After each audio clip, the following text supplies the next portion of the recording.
It may hurt us, it may not. We're going to glaze them up and get them back on. But first, let's just get this glaze together.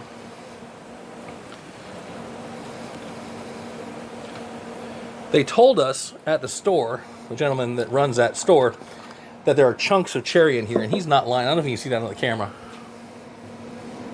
But there are little chunks of cherry. And I am color me excited about what this is going to taste like. A little bit of this maple syrup in here to cut it.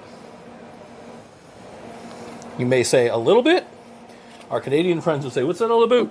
Be very excited about how much maple syrup is in there. Now a little bit of bourbon.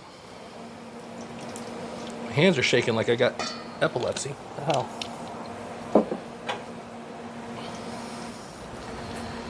And all we're doing is incorporating this. You don't need heat for this. I mean, there's nothing saying you couldn't use heat, I guess. I'm wondering if I'm making enough of this. My guess is no. I'm going to double this up in a second, but I want to taste it first. It smells good.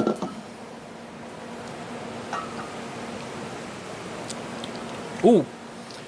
Okay, so I don't cook with bourbon often, but what I do notice is when I do cook with bourbon, if I get the bourbon right, it hits me on the back of the tongue.